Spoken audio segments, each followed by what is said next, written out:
Mon mari est décédé et j'ai retrouvé une lettre qu'il avait écrite à sa fille, disant qu'il ne m'avait jamais aimé et qu'il ne m'avait épousé que pour mon argent. Il voulait que je la soutienne pendant ses études, alors je vais rompre avec elle dès qu'elle aura 18 ans. Mon mari, 48 ans, est décédé récemment après un long combat contre une tumeur cérébrale en phase terminale. J'ai 45 ans, femme, et je suis marié avec lui depuis 5 ans. Il avait une fille, 17 ans, d'un précédent mariage. Sa mère biologique, son ex-femme, a abandonné mon mari et sa belle-fille alors qu'elle était très jeune. Elle leur a laissé un mot manuscrit disant qu'elle ne pouvait pas assumer cette responsabilité et est partie sans jamais donner de ses nouvelles. Je suis entré dans leur vie quand ma belle-fille avait environ 10 ans. Dès le début, elle s'est montrée hostile envers moi. J'ai compris que c'était difficile pour elle. Sa mère était partie et je n'avais jamais eu l'intention de la remplacer. J'ai essayé d'être aussi patiente et compréhensive que possible. J'espérais juste qu'avec le temps, elle verrait que je tenais sincèrement à son père et que je voulais être là pour eux deux. Ça n'a jamais été facile. Pendant notre relation et après mon emménagement, ma belle-fille a tout fait pour saboter notre relation. Elle faisait des remarques désobligeantes, voire mentait carrément à son père pour provoquer des disputes. Par exemple, elle lui a dit un jour que je l'avais giflé, ce qui n'est jamais arrivé, dans le but de le forcer à rompre. Heureusement, il n'a pas cru ce mensonge après notre confrontation, mais c'était incroyablement gênant et douloureux. Elle ne s'est jamais vraiment excusée. Elle a juste souri comme si elle avait lancé un défi et attendait de voir si j'allais rester. L'incident le plus dramatique a eu lieu lorsque mon mari m'a demandé en mariage. Ma belle-fille a complètement pété les plombs. Elle a crié que j'essayais de remplacer sa mère et que leur famille n'avait pas besoin de moi. Le soir même, elle s'est enfuie de la maison. Nous l'avons retrouvée quelques heures plus tard dans les bois derrière notre quartier, après une recherche paniquée impliquant voisins et police. Elle était froide, effrayée et en colère. Après cet incident, mon mari a organisé une thérapie pour elle et une thérapie familiale pour nous trois. Je pense que la thérapie l'a un peu aidée, car elle a fini par cesser de s'emporter ouvertement. Elle a même accepté d'être demoiselle d'honneur à notre mariage un an plus tard, même si elle l'a fait avec beaucoup de scepticisme et d'attitude. Au mariage, elle refusait de sourire sur les photos, mais au moins elle était présente. Je me suis dit que c'était un progrès. Peut-être un début d'acceptation, même si elle continuait à faire des remarques acerbes du genre « c'est ta femme, ton père, pas ma mère », dès qu'elle en avait l'occasion. L'année dernière, la santé de mon mari s'est dégradée. On lui avait diagnostiqué une tumeur cérébrale inopérable il y a 2 ans et, malgré les traitements, il était clair que la tumeur était agressive. La dernière année de sa vie a été extrêmement difficile. J'étais en quelque sorte son aidante, avec d'innombrables visites à l'hôpital, des séances de chimiothérapie et, finalement, des soins palliatifs à domicile. Ma belle-fille était naturellement bouleversée et effrayée par la maladie de son père. Elle restait généralement à l'écart et passait du temps seule ou avec ses amis, mais il lui arrivait d'avoir des accès de colère à mon égard. Elle me criait dessus et me rendait responsable de la maladie de son père de manière irrationnelle, en disant des choses comme « si maman avait été là, il aurait fait plus d'efforts pour vivre ». Ou même « je parie que tu l'as stressé et que tu as aggravé son état ». Je sais que le chagrin et la peur parlaient de ces choses, alors j'ai essayé de ne pas les prendre trop à cœur, mais ça me faisait quand même mal. Mon mari est décédé il y a environ 3 mois. Sa mort nous a tous deux profondément touchés. J'ai perdu mon compagnon, l'homme que j'aime tant. Ma belle-fille a perdu son père, la seule figure parentale qui lui restait. Je comprenais son deuil, mais elle a dirigé toute sa douleur et sa colère contre moi. Dans les semaines qui ont suivi sa mort, elle m'a dit plus d'une fois qu'elle aurait préféré que ce soit moi qui meure à sa place. Elle m'a crié au visage que je le lui avais enlevé. Je n'ai rien fait d'autre que d'essayer de l'aider, organiser les funérailles, gérer ses affaires, m'assurer qu'elle ait de quoi manger et un toit, et pourtant, elle semble me mépriser complètement maintenant. Nous parlons à peine, sauf en cas d'absolue nécessité. Et ces échanges se terminent généralement par un départ furieux ou des paroles cruelles à voix basse. Il y a quelques jours, alors que je faisais le ménage, je suis allé dans la chambre de ma belle-fille pour récupérer la vaisselle et le linge qu'elle avait laissé traîner. Elle range rarement derrière elle, et j'ai essayé d'empêcher que la maison ne devienne une véritable porcherie. En ramassant du linge sale par terre, j'ai remarqué une enveloppe qui dépassait dessous son oreiller, sur le lit défait. L'enveloppe était déjà déchirée. J'ai reconnu l'écriture de mon défunt mari sur le devant. Il y avait le nom de ma belle-fille dessus. Je ne savais pas à quoi m'attendre, mais voir son écriture m'a donné un sursaut de douleur et de nostalgie. Il me manquait tellement, et à ce moment-là, j'avais juste besoin de lire ces mots. Alors, je l'ai prise et j'ai lu la lettre qu'elle contenait. Il s'avère que mon mari avait écrit une lettre à sa fille peu avant sa mort. Et ce que j'ai lu a complètement brisé ce qu'il me restait de cœur. Dans cette lettre, il avouait à sa fille qu'il ne m'avait jamais vraiment aimé, moi, sa femme actuelle. Il écrivait que la seule femme qu'il ait jamais vraiment aimée était sa mère, son ex-femme, celle-là même qui les avait abandonnés. Il regrettait que son ex-femme, qu'il appelait même par son prénom dans la lettre, ne l'ait pas accompagné dans ses derniers jours. Il écrivait quelque chose comme « Il ne se passe pas un jour sans que je pense à ta mère. J'aurais préféré qu'elle soit là, au lieu de mon nom, pour prendre soin de moi. » J'ai dû relire cette phrase plusieurs fois. Ça m'a donné la nausée. Il a poursuivi en disant que j'avais été bonne pour nous deux, à ma façon, mais que j'étais essentiellement une solution pratique pour l'aider à élever sa fille et lui assurer une stabilité financière. Il a même admis qu'il m'avait épousée en partie parce que j'avais un bon travail et un peu d'argent pour ma famille. Pour mettre les choses en contexte, je gagne bien ma vie et j'ai hérité d'une somme conséquente au décès de mon père. Les revenus de mon mari étaient plus modestes et nous vivions principalement dans la maison que j'avais avant le mariage. Je savais que je contribuais davantage financièrement, mais je n'aurais jamais cru qu'il me considérait comme une simple tirelire. Le pire, c'était vers la fin de la lettre. Il conseillait à ma belle-fille de rester avec moi après son départ, en disant quelque chose comme « Fais attention à mon nom et à entretenir une relation polie, au moins jusqu'à la fin de tes études. Elle a les ressources nécessaires pour te soutenir et payer tes études. Je compte sur elle pour bien faire les choses. Alors, même si tu ne l'aimes pas, tiens bon avec elle encore un peu. » En d'autres termes, il disait à sa fille de me tolérer et de m'utiliser pour financer mes études. À la fin de ma lecture, j'étais en larmes. Je me suis littéralement effondré par terre dans sa chambre et j'ai sangloté un moment. J'avais l'impression que tout mon mariage était un mensonge. L'homme à qui je me suis dévoué, que j'ai soigné pendant sa maladie, ne m'aimait apparemment même pas en retour. Il se languissait d'une femme qu'il avait abandonnée, lui et leur enfant. Et pendant tout ce temps, il comptait sur moi pour financer la vie de sa fille, comme un outil pratique. C'est incroyablement humiliant et blessant. Je n'arrive pas à croire que je n'en ai jamais vu la moindre trace. Avec le recul, je ne sais même pas ce qui était vrai ou faux dans notre relation. Il m'a toujours dit qu'il m'aimait. Même jusqu'à la fin, quand la tumeur a affecté sa mémoire, il me tenait la main et murmurait « Je t'aime » de sa voix faible. Était-ce juste une habitude ? Quelque chose qu'il se sentait obligé de dire, alors je continuais à prendre soin de lui. Je n'ai pas encore confronté ma belle-fille à propos de la lettre. Elle l'a visiblement lue.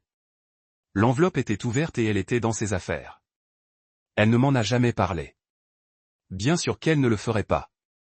De son point de vue, cette lettre n'a probablement fait que confirmer tout ce qu'elle croyait ou voulait croire, j'étais un intrus indésirable et son père ne se souciait même pas de moi. Peut-être même que ça l'a poussé à me détester encore plus. De voir que son père aurait préféré que sa mère soit à ses côtés plutôt que moi. Maintenant, je suis légalement coincé dans cette maison comme tutrice jusqu'à ses 18 ans. Mon mari m'a désignée comme tutrice dans son testament. Je suis responsable de cette fille qui me déteste ouvertement. Et maintenant, je découvre que ce sentiment était aussi réciproque du côté de son père.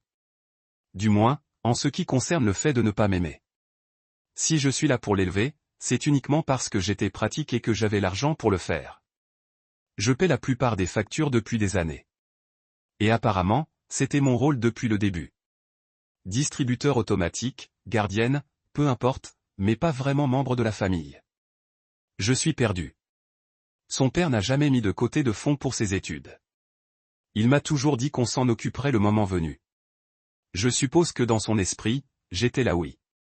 L'idée de devoir encore débourser des dizaines de milliers de dollars pour les frais de scolarité de cette fille après cette trahison me donne l'impression d'être la plus grande dupe du monde. Le serais-je si je laissais ma belle-fille se débrouiller seule une fois ses 18 ans passés et refusais de payer ses études supérieures onéreuses après avoir découvert que mon mari s'était servi de moi ? Première mise à jour. Rebonjour. Je ne m'attendais pas à ce que mon message reçoive autant d'attention, mais j'apprécie les éclairages, le soutien et même la fermeté de certains d'entre vous. Cela ne fait que quelques jours que j'ai posté, mais je souhaite répondre à certaines questions fréquentes et vous faire savoir où j'en suis maintenant.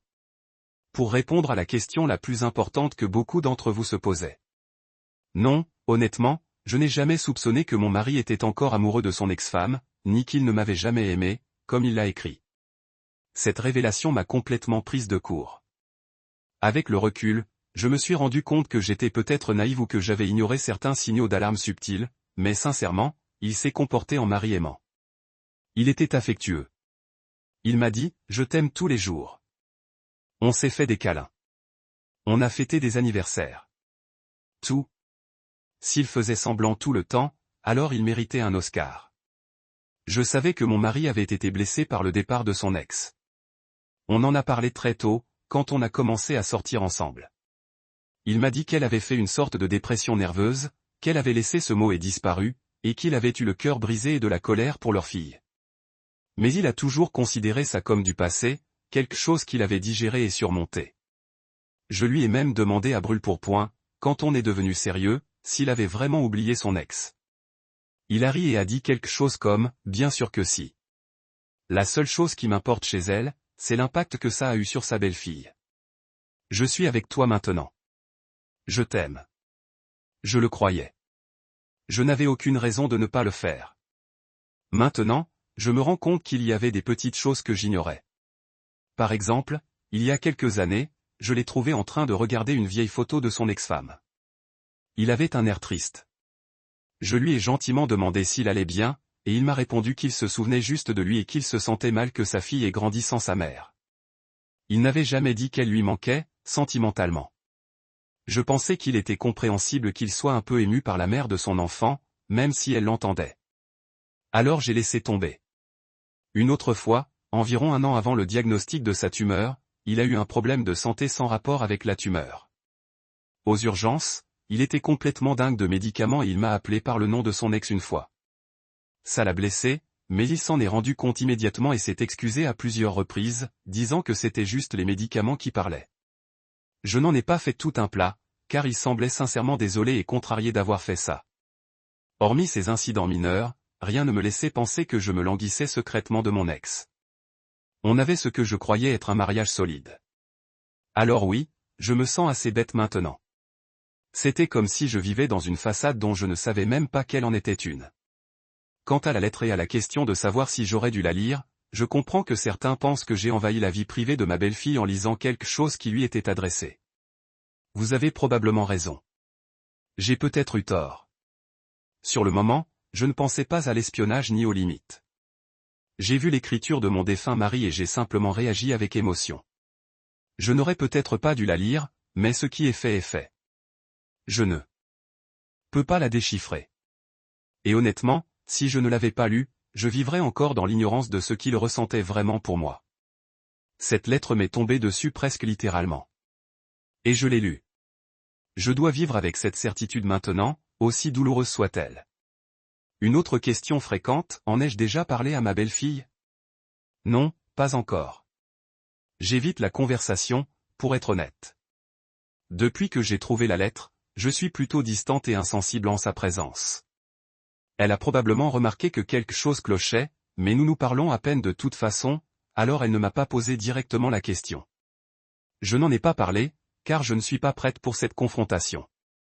J'ai le sentiment que ça va être horrible quand ça arrivera, et franchement, je ne sais absolument pas quoi lui dire. Dois-je l'asseoir et lui dire, tiens, j'ai lu la lettre de ton père et, surprise, il ne m'a jamais aimé. J'ai peur qu'elle prenne ça comme une excuse pour déchaîner encore plus de haine contre moi. Elle pourrait même se sentir triomphante, comme si cela validait la façon dont elle m'a traité. De plus, pour ceux qui se le demandent, je n'ai pas officiellement adopté ma belle-fille. Les droits parentaux de sa mère n'ont jamais été retirés, malgré l'abandon. Légalement, sa mère est toujours sa mère. Nous avons évoqué l'idée que je l'adopte quand elle avait environ 12 ans, mais elle était catégoriquement contre, et nous ne voulions pas forcer les choses et créer plus de drame. Cependant, dans son testament, mon mari m'a désigné comme sa tutrice jusqu'à ses 18 ans. Je suis donc légalement responsable d'elle dès maintenant. Il m'a aussi légué la quasi-totalité de ses biens personnels, ce qui, honnêtement, n'était guère plus que quelques effets personnels et une petite assurance vie. Il n'y avait pas de fonds dédiés à ses études ni rien pour ses études. Mes revenus et mes économies ont essentiellement constitué l'argent familial qui aurait pu financer ses études. Pour l'instant, je paie tout, comme je l'ai toujours fait, mais je n'ai aucune obligation légale de la soutenir une fois adulte. Je sais que beaucoup de gens disent que je devrais refuser de payer ses études ou ses frais supplémentaires, compte tenu de ce que j'ai découvert. Croyez-moi, je suis très tenté de le faire. Émotionnellement, je suis encore extrêmement blessé et en colère. L'idée de débourser des dizaines de milliers de dollars pour qu'elle puisse aller dans une université prestigieuse alors qu'elle me regarde avec un mépris total me met le sang en ébullition. Cependant, je ne lui ai pas encore explicitement dit que je ne paierais pas, ni fait d'annonce importante concernant un changement de projet. Pas encore. En partie parce que nous n'avons pas eu de conversation courtoise sur quoi que ce soit ces derniers temps, et encore moins sur les études. Elle est restée seule dans sa chambre ou sortie avec des amis. Quand on se croise, c'est tendu mais relativement calme, probablement parce qu'on essaie tous les deux d'éviter toute interaction. Pour l'instant, je veille à ce qu'elle ait ses besoins essentiels. Je prépare le dîner quand elle ne s'éclipse pas et je dîne chez une amie. Je laisse les lumières allumées et Internet allumé, etc. Mais je n'ai rien promis concernant les études ou l'avenir. Je me dis que je verrai comment les choses évoluent dans les prochaines semaines. Peut-être que je lui parlerai de la lettre si le moment est venu, ou si elle me pousse à faire quelque chose. Ou peut-être que je prendrai mes décisions en silence et que je gérerai la situation le moment venu. Pour être honnête, je suis encore en train de digérer tout ça. Je suis en train de passer du chagrin à la rage et à la culpabilité au quotidien. C'est beaucoup. Je vous tiendrai au courant s'il y a des développements importants. Pour l'instant, je prends les choses au jour le jour et j'essaie de trouver la suite. Deuxième mise à jour. Cela fait un moment que je n'ai pas eu de nouvelles, et la situation a finalement atteint son paroxysme. Ma belle-fille est en terminale et l'université est devenue un sujet brûlant. C'est une bonne élève malgré toute cette agitation. Je lui accorde ça, et elle avait jeté son dévolu sur une université hors de l'État, très chère. Avec ses notes, elle peut y entrer, mais les payer, c'est une autre histoire. Comme je l'ai déjà dit, mon mari n'a rien épargné pour ses études. Auparavant, il était entendu, du moins de mon côté, que nous, c'est-à-dire lui et moi, trouverions ensemble comment payer le moment venu. Cela me concernait essentiellement, puisque j'ai toujours été le pilier financier. Avant tout cela, j'avais bien l'intention de l'aider pour ses études, car je la considérais comme un membre de ma famille. Il y a environ une semaine, elle m'a abordé poliment pour une fois pour parler de ses études. Elle était étonnamment polie. Je la soupçonne de se comporter de la meilleure des manières pour s'assurer que je paie. Elle m'a demandé si je pouvais remplir des formulaires d'aide financière parentale et m'a dit que, comme j'avais de l'argent, elle n'aurait probablement pas droit à beaucoup d'aide. C'était presque une question de business. Elle s'attendait clairement à ce que je paie la facture, ou du moins une bonne partie. J'ai pris une grande inspiration et j'ai décidé qu'il était temps d'être honnête et ferme. Je lui ai dit calmement qu'étant donné le coût de l'école qu'elle souhaitait, elle devrait soit obtenir des bourses substantielles, soit envisager des options plus abordables. J'ai dit quelque chose comme « Je ne suis pas en mesure de payer l'université de mes rêves d'un seul coup. Et comme ton père n'a rien économisé pour l'université, il faut être réaliste quant à nos moyens. » C'était la façon la plus douce de le formuler.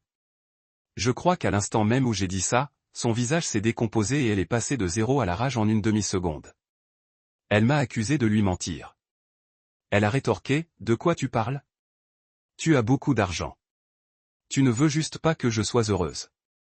Tu fais ça pour me faire chier. » Je suis resté aussi calme que possible et je lui ai dit que je n'avais jamais accepté de payer à 100% une école privée coûteuse et que l'argent n'était pas une ressource inépuisable. Elle a continué à pester, me disant que j'étais un peu naïf. Elle a crié « Arrête de faire semblant d'être pauvre.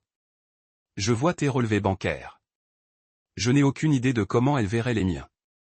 Peut-être que mon mari lui a raconté des trucs sur mes finances ou qu'elle a fouiné dans mon bureau. Elle m'a ensuite accusé d'avoir rompu ma promesse à son père, disant que je me dérobais à mes dettes par rancune. À ce moment-là, j'avoue avoir un peu perdu mon sang-froid.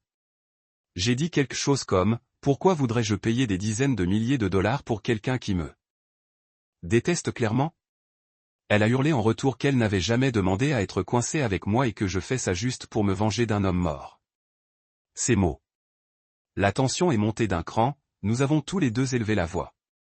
Finalement, je n'ai plus pu me retenir. Je lui ai dit que j'étais au courant de la lettre que son père lui avait écrite. Je n'aurais probablement pas dû tout dire à ce moment-là, mais j'étais tellement en colère et blessé, et son sentiment de droit me poussait à bout. L'effet a été immédiat. Elle est restée silencieuse pendant une demi-heure. Une seconde, les yeux écarquillés, complètement prise au dépourvu. Puis elle a explosé. Elle s'est mise à hurler que je n'avais pas le droit de lire cette lettre.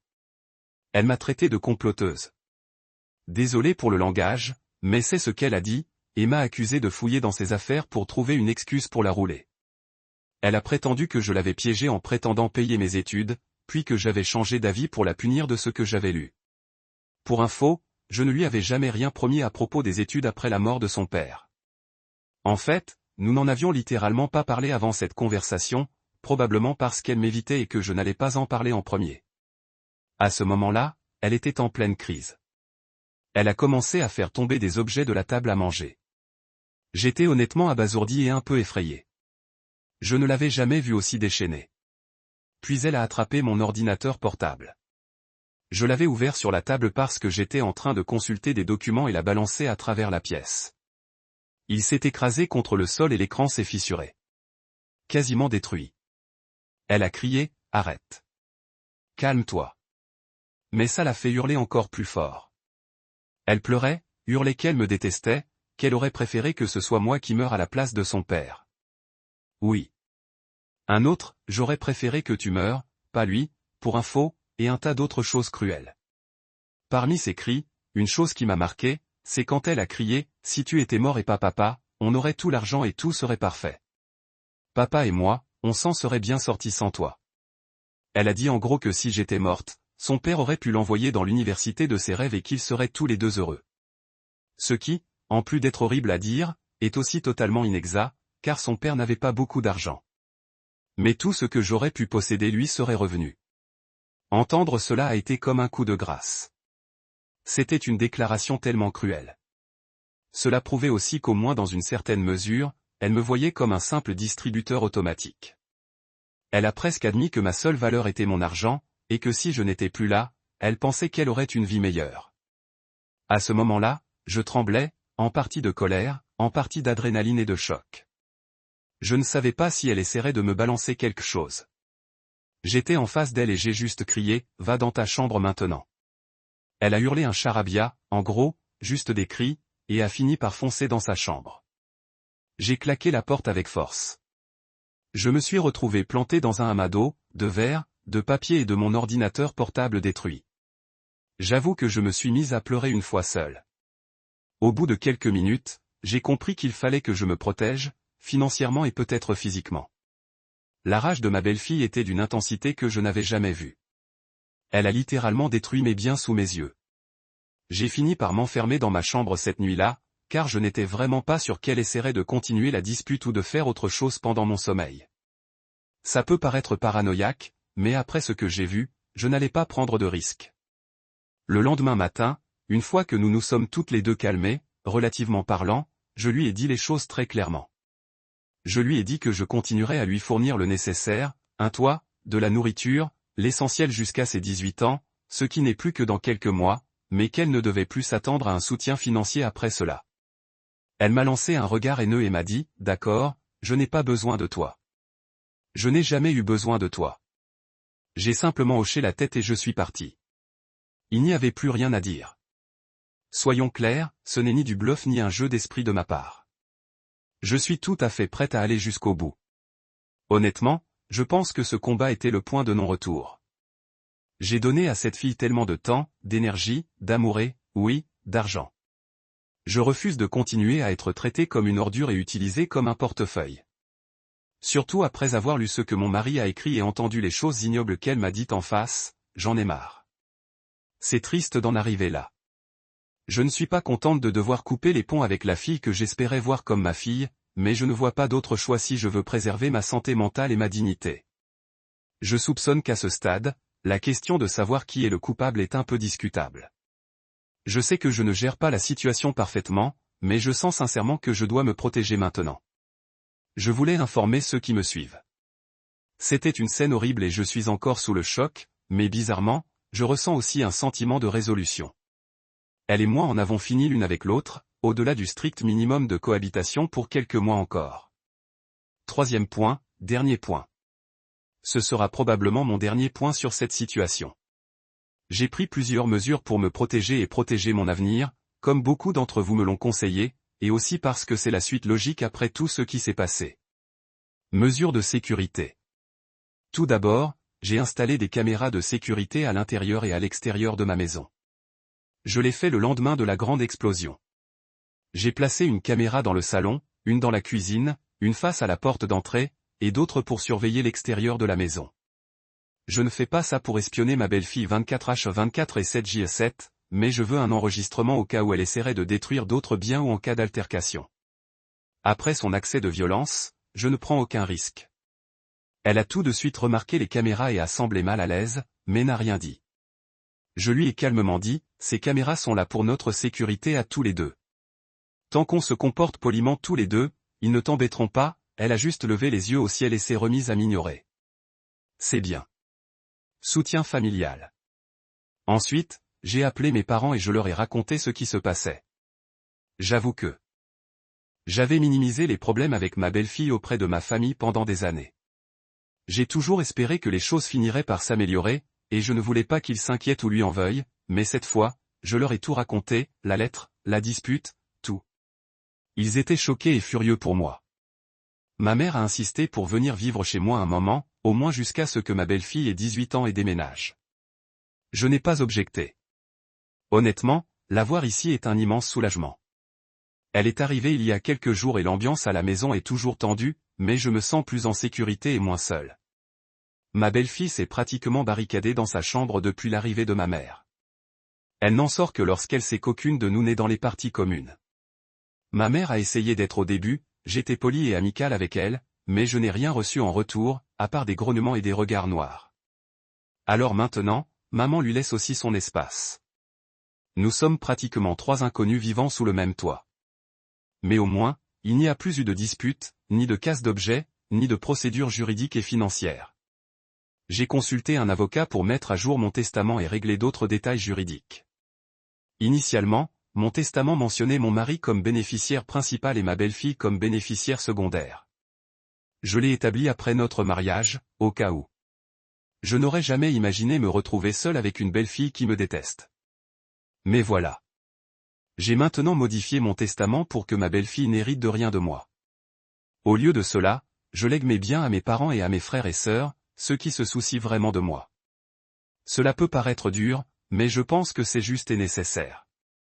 J'ai consacré beaucoup d'efforts et de ressources à aider ma belle-fille au fil des ans, et elle m'a clairement fait comprendre qu'elle ne m'accordait aucune valeur au-delà de ce que je pouvais lui apporter. Je n'ai aucune intention de récompenser ce comportement en partageant ma succession. Mon avocat m'a également expliqué que, puisque je suis encore sa tutrice légale pendant quelques mois encore, j'ai la responsabilité de subvenir à ses besoins fondamentaux jusqu'à ses 18 ans, mais que je ne suis pas tenu de payer quoi que ce soit au-delà des besoins essentiels, de la nourriture, du logement, des frais de scolarité jusqu'à l'obtention du diplôme, etc. Il m'a clairement indiqué que si elle redevenait violente ou destructrice, j'aurais le droit d'appeler la police et d'engager des poursuites judiciaires si nécessaire, et les images de la caméra constitueraient une preuve utile. J'espère sincèrement que cela n'arrivera pas. Je ne souhaite vraiment pas impliquer la police ou les tribunaux dans cette affaire, sauf si je n'ai absolument pas le choix. Mais il est bon de connaître mes options. J'ai également commencé à me défaire de mes liens financiers restants. J'ai fermé un compte bancaire commun que mon mari et moi utilisions pour les dépenses du ménage. Je l'avais maintenu ouvert par inertie après son décès, mais je ne veux pas qu'elle ait accès à mon argent, même indirectement.